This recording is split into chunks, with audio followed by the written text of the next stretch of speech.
When you think of a UFC champion, what do you think of? I'm sure a bunch of fighters flashed into your head. I bet they were all fighters with legendary reigns. In the history of the UFC, championship belts symbolize greatness. They are the ultimate prize, representing a fighter's skill, determination, and dominance in their respective division. However, not every champion lives up to the lofty expectations that come with holding that belt. While most champions etch their names into the sport's legacy through memorable fights and dominant reigns, a select few fail to leave a meaningful impact. Today we're asking the question, who is the worst champion in UFC history? To answer this, we'll examine 3 notorious champions, breaking down their disappointing reigns. Germaine de Randamie.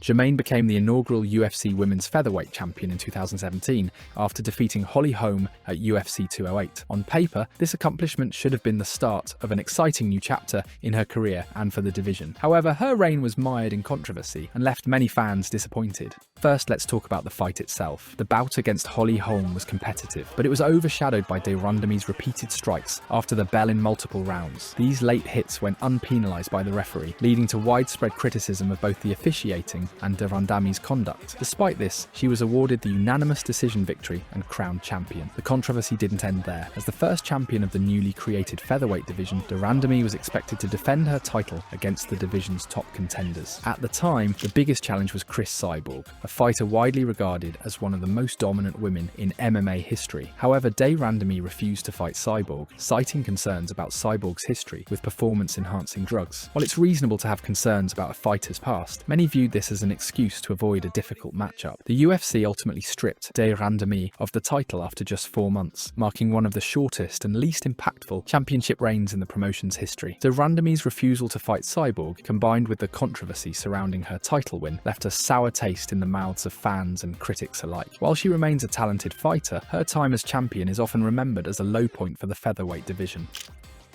Serra.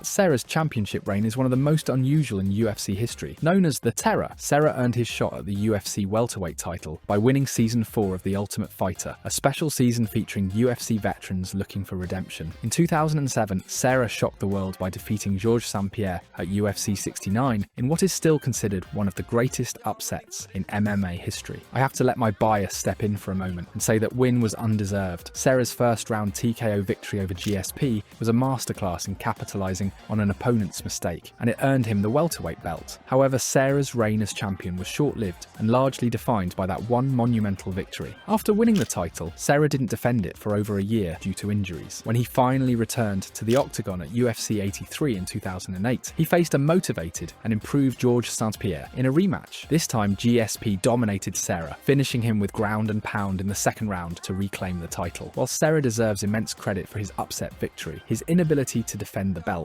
and his subsequent one-sided loss to GSP make his reign one of the least impactful in UFC history. Serra's title win remains a legendary moment, but his reign as champion failed to live up to the standard set by his peers. Nicco Montano.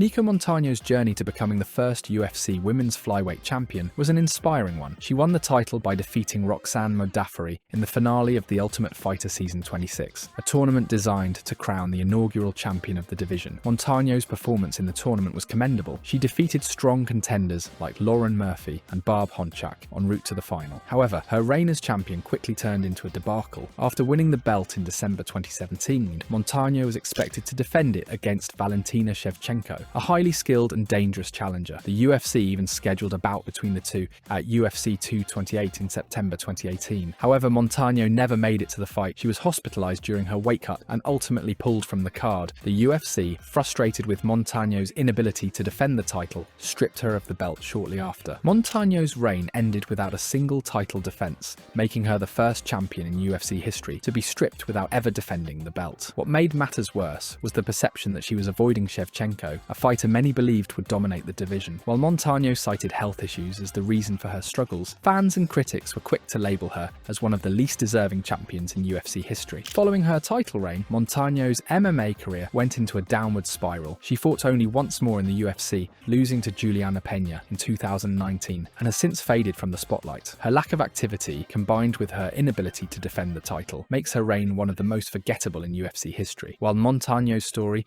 is a reminder of the physical and mental toll that MMA takes on fighters, her championship reign is widely regarded as one of the least impactful in the sport's history.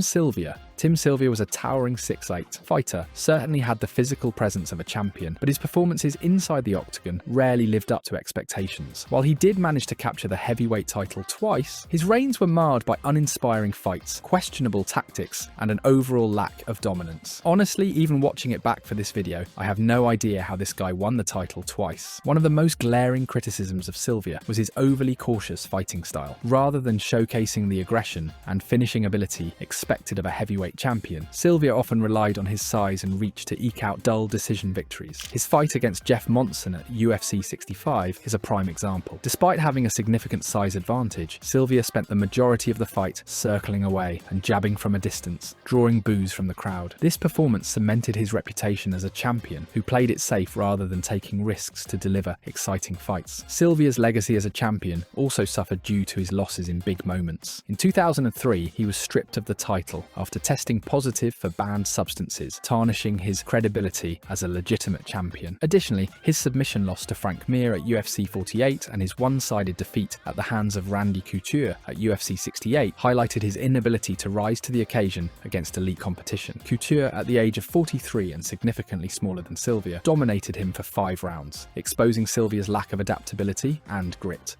Crowning the worst champion. So, who takes the dubious title of the worst champion in UFC history? While Serra and Germaine de Randamie had their shortcomings as champions, Nicco Montano's reign stands out as the most underwhelming. Unlike Serra, who achieved an all-time great upset, or de Randamie, who remains an elite fighter in her division, Montano's reign was defined by inactivity, missed opportunities, and a lack of significant accomplishments. She quite literally did not do a single thing during her reign. It is almost impressive how awful it is. Montano's inability to defend her title, combined with her struggles to even make it to the octagon, makes her the least impactful champion in UFC history. I truly believe she's even worse than some of the janitors that were fighting back in the early 2000s. While injuries and health issues played a role, the end result was a reign that left no lasting legacy in the division. For these reasons, Nicco Montano earns the unfortunate distinction of being the worst champion in UFC history. If you enjoyed the video, be sure to subscribe and click one of the videos on the screen to continue watching.